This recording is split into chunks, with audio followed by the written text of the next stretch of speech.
10 million worn-out sandals pile up in a single year across cities and market towns, then reappear as motorcycle helmets that promise protection where it has long been scarce.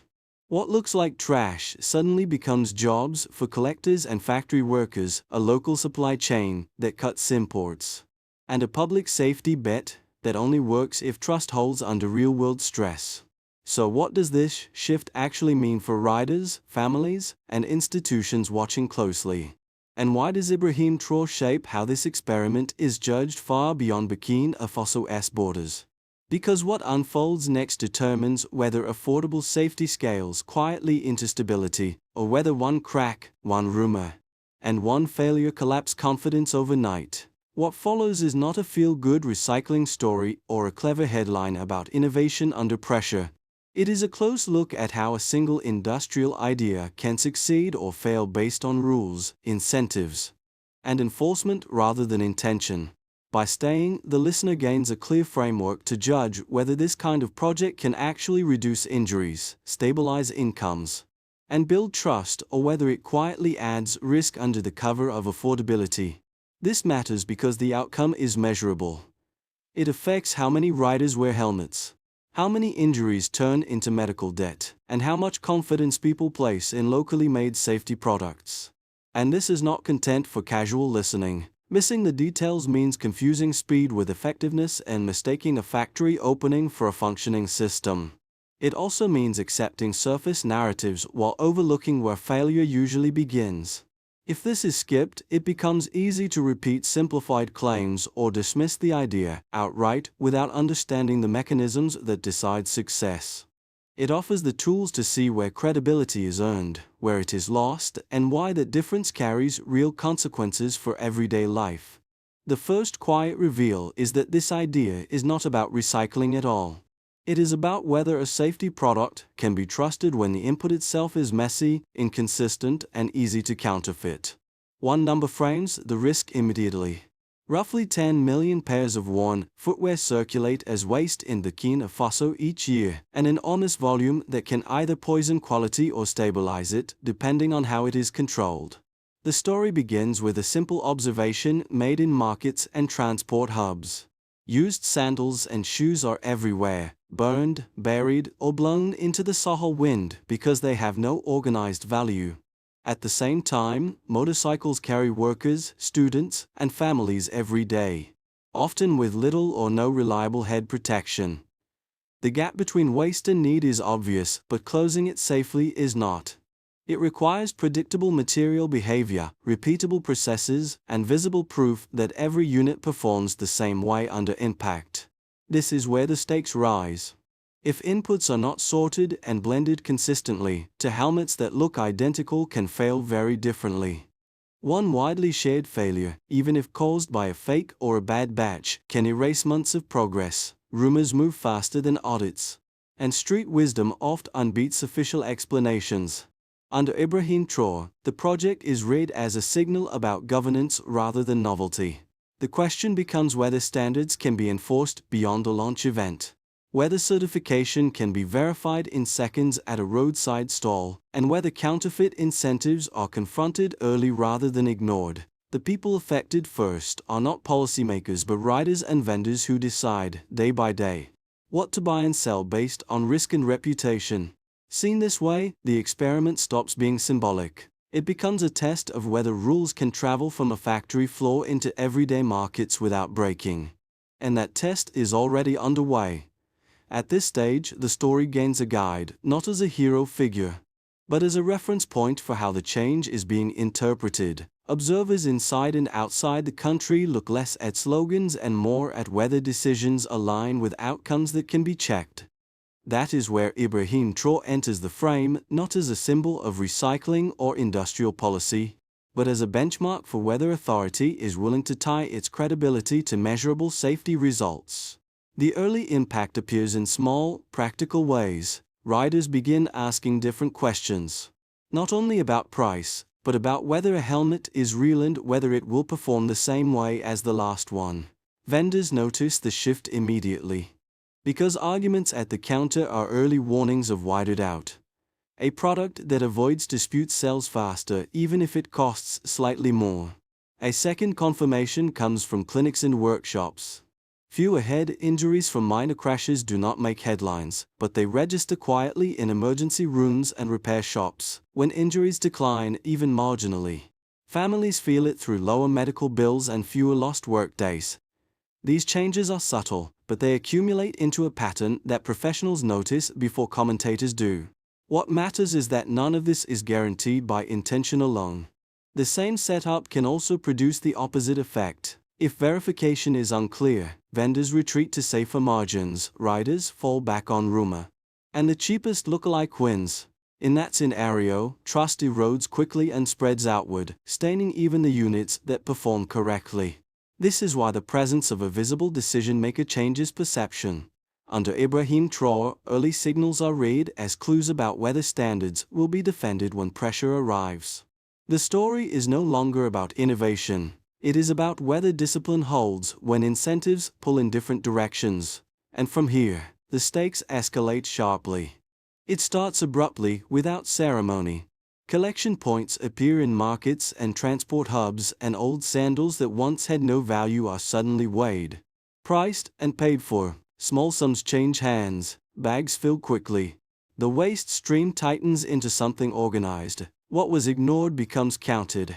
Then the pressure rises. Sorting exposes the first fault lines. Some footwear behaves predictably, some does not. Mixed plastics slip through. Contaminated loads threaten entire batches. Each decision now carries weight, because one shortcut today echoes weeks later in a helmet shell that looks fine but behaves differently under stress. The process either slows to protect consistency or speeds up to chase volume. Momentum builds anyway. Shredders run. Molds close. The first shells come off the line. They look solid, they feel heavy enough. Early distribution moves fast because demand is real. Riders have waited for something affordable that does not feel disposable. Vendors stack helmets on tables. Price becomes the hook. Curiosity turns into purchase. That is the climb. Excitement spreads faster than verification. Social media posts appear. Word travels through taxi ranks and repair shops. Optimism dominates. The idea feels simple and overdue. Waste into safety. Local jobs into local protection. Imports quietly displaced. Then the aftershock hits. A cracked shell appears on a phone screen. No context.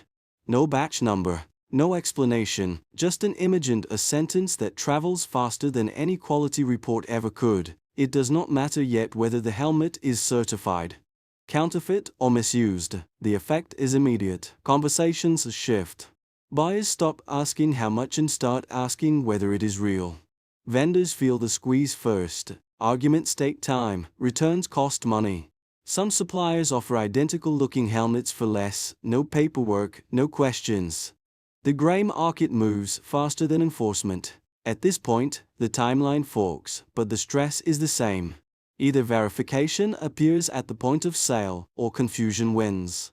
Pressure stacks quickly. Import networks notice market share slipping and respond by undercutting prices. Rumors fill the gaps left by silence. Writers share stories, not data. One bad experience outweighs 10 quiet successes. Clinics see no sudden spike or drop yet, but uncertainty itself becomes the signal. State response now matters more than the factory output. Checks begin or they do not. Labels are scanned or ignored. Counterfeit stock is seized upstream or small vendors absorb the blame. Each action sends a message that travels just as fast as the rumors did. Or negotiable. As this unfolds, Ibrahim Traoré becomes part of the timeline by association rather than speech. Supporters point to enforcement as proof of seriousness. Critics point to hesitation as evidence of weakness. The experiment stops being local. It becomes regional shorthand for whether governance can keep pace with markets. By the end of this phase, the damage or stability is already set. If verification is visible and consistent, demand steadies. Trust drains out and does not return easily. What began as a simple conversion of waste turns into a live test of credibility, played out in stalls, streets, and short videos that decide faster than policy ever could. Before the numbers appear, it helps to pause and reset the lens. Everything could still be dismissed as anecdote, mood, or narrative momentum. This is the moment where impressions harden into something measurable, where claims can be weighed rather than felt. If the project holds, it will show up here. It will also show up here, long before any official admission. The first figure anchors the scale. An estimated 10 million pairs of worn sandals and shoes circulate as urban waste across Burkina Faso. That volume is not a curiosity. It defines the upper limit of input consistency. It can feed a stable production line. When unmanaged, it guarantees variability. This number determines whether helmet shells come from a controlled stream or from a chaotic mix that undermines reliability from the start. The second number captures speed intensity. Motorcycle use accounts for a dominant share of daily transport in urban and peri-urban areas, and even a modest increase in helmet adoption translates into thousands of additional impacts avoided or softened each year. When helmet prices fall sharply, uptake can rise quickly, sometimes within weeks rather than years. Because quality systems that are designed for slow growth often break under sudden demand. The third figure brings the issue down to human consequence. Road injuries linked to motorcycle crashes are among the most common causes of sudden medical expenses for low-income households. A single head injury can erase months of income, pull children out of school, or force the sale of assets. When helmet quality is reliable, even incremental improvement reduce these shocks. When it is not, the cost is not abstract, and long recovery recycles. Taken together, these numbers outline a narrow corridor. Scale pushes volume upward. Speed compresses verification timelines. Human impact magnifies any failure. This is why consistency matters more than novelty. To helmets that look identical but perform differently destroy confidence faster than a shortage ever could. Under Ibrahim Traoré, these figures are read as indicators of whether authority is translating into systems rather than announcements. The question is not whether production exists, but whether batch testing, traceability, and enforcement can keep pace with demand. If they do, the numbers bend toward stability. If they do not, they bend toward distrust. At this stage, the data does not predict the outcome. It clarifies the risk. The margin for error is thin, the feedback loops are fast, and the consequences scale with adoption. From here, the debate shifts away from possibility and toward judgment. At this point, it is fair to slow down and acknowledge that not everyone reads this experiment the same way.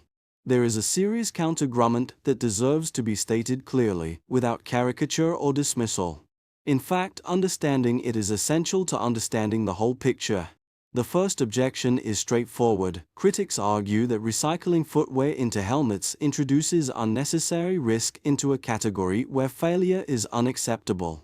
Should rely on uniform, certified materials, not on post-consumer waste with unpredictable composition. Even strong quality control struggles to overcome the variability of inputs that were never designed for safety applications.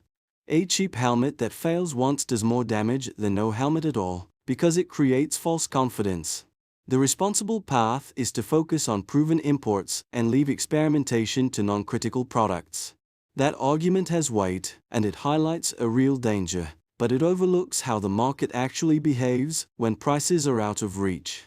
In many cities, riders already wear substandard or expired helmets, or none at all, not because they misunderstand risk, but because affordability and availability shape choices. The baseline is not ideal compliance with high-end standards. It is fragmented, inconsistent protection.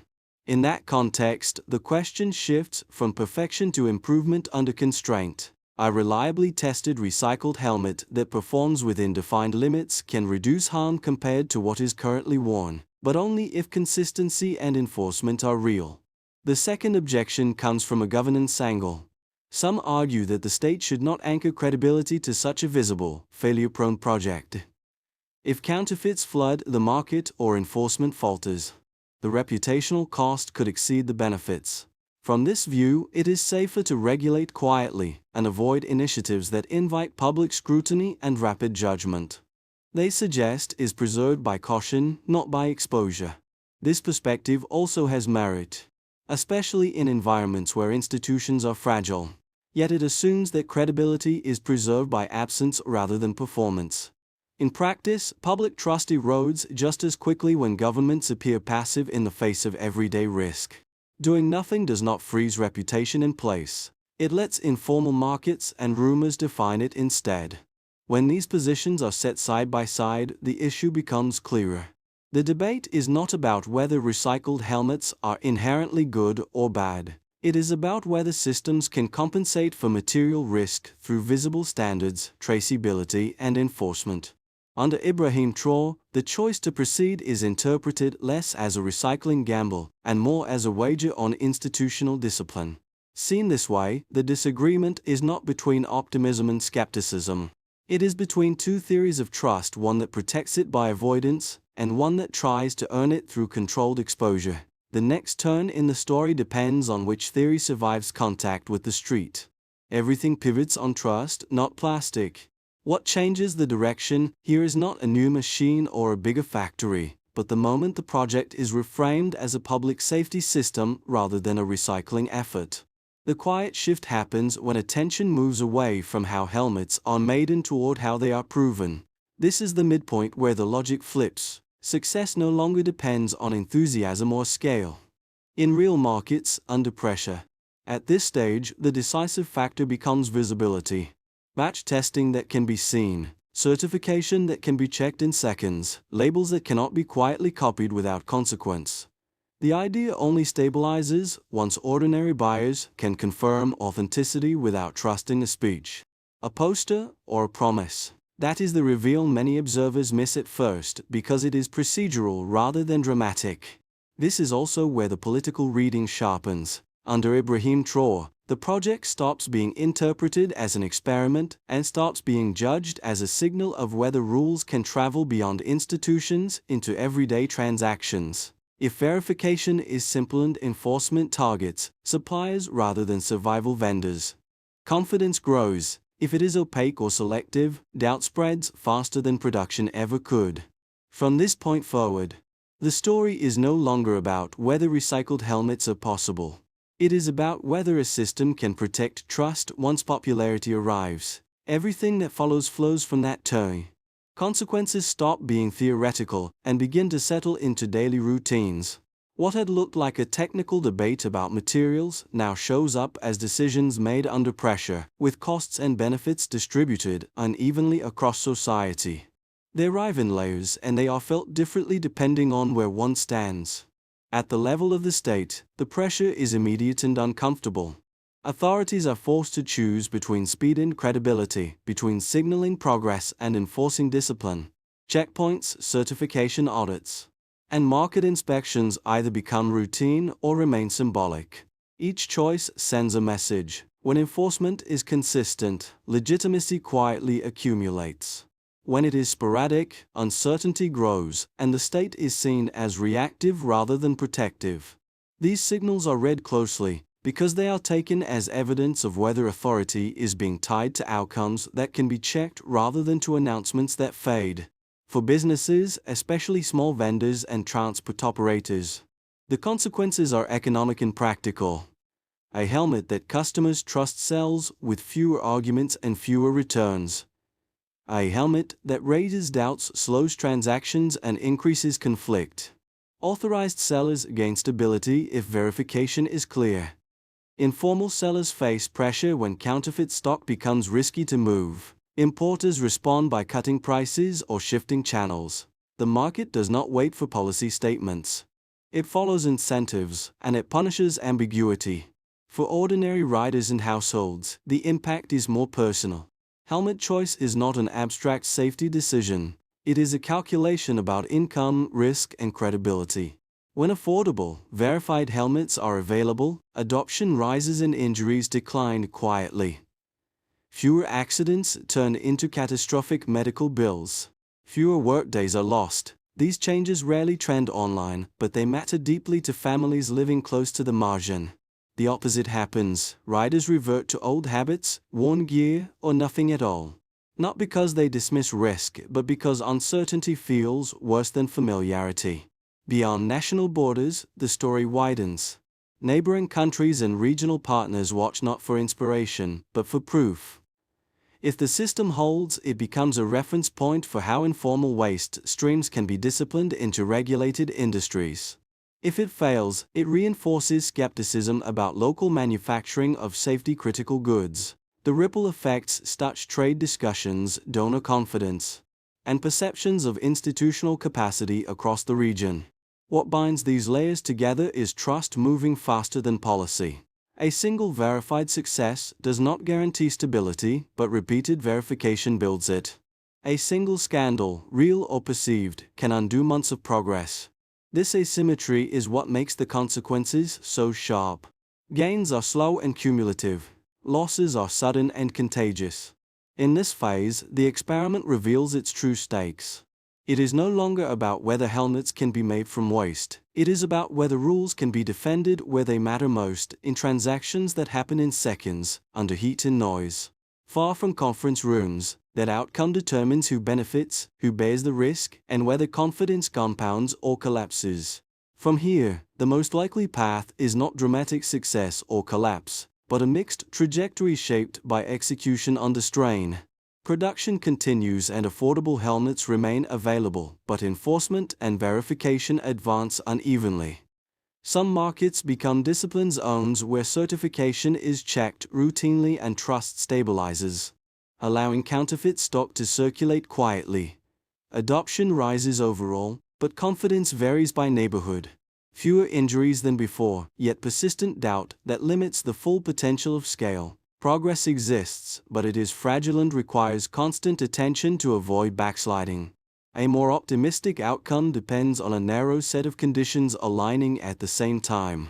Verification becomes effortless at the point of sale. Enforcement targets upstream suppliers rather than small vendors, and public messaging stays consistent long enough for habits to change.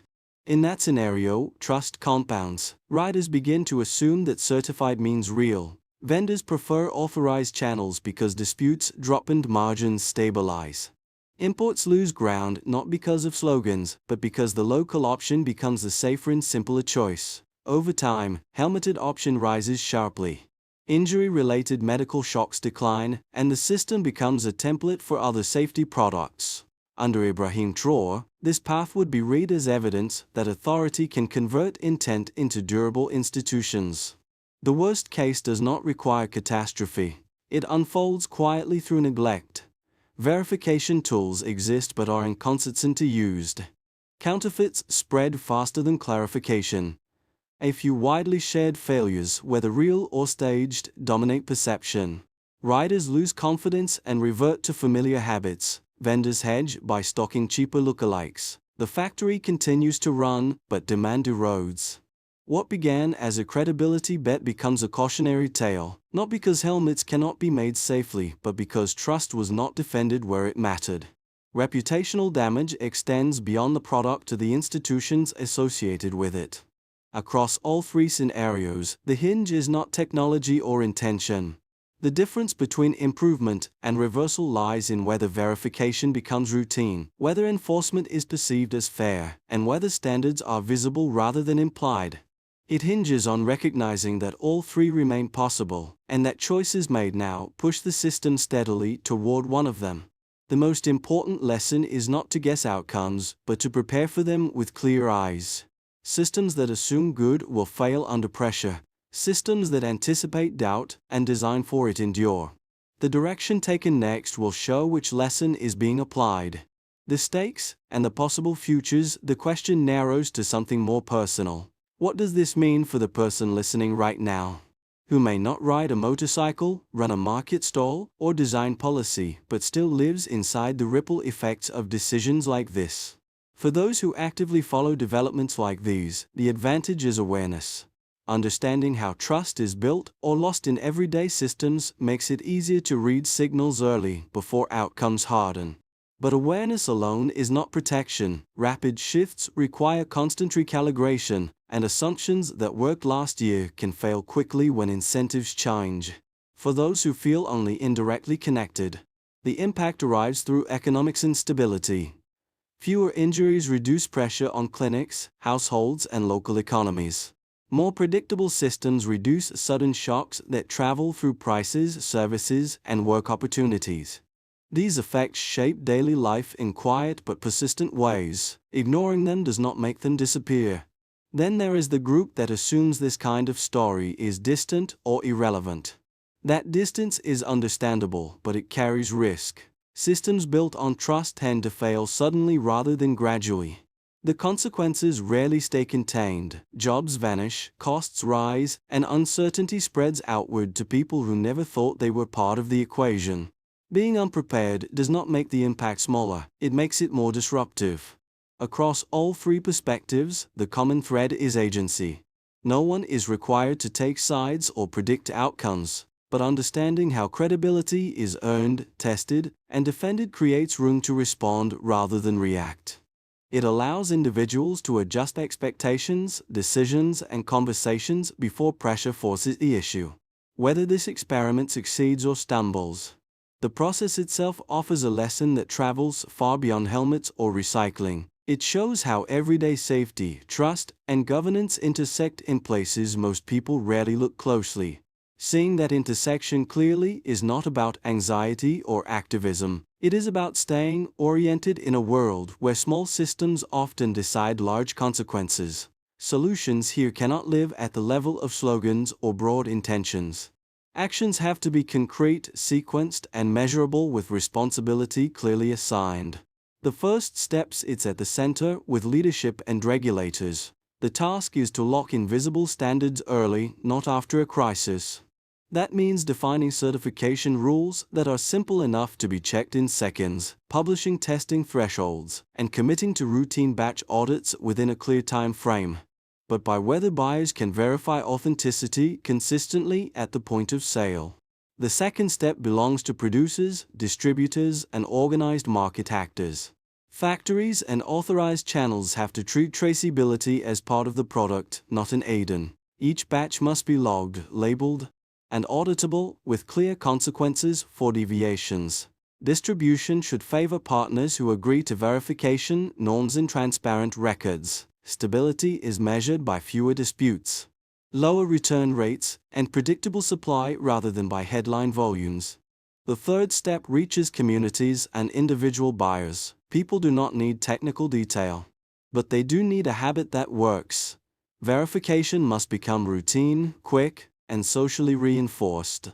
When checking a helmet takes seconds and is expected, counterfeit demand collapses naturally. Progress is measured through adoption rates and declining reports of confusion or distrust.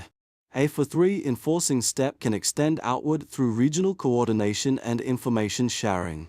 Aligning basic standards with neighbors reduces loopholes and raises the cost of counterfeit circulation. Here, success shows up as fewer gray market inflows rather than louder enforcement campaigns.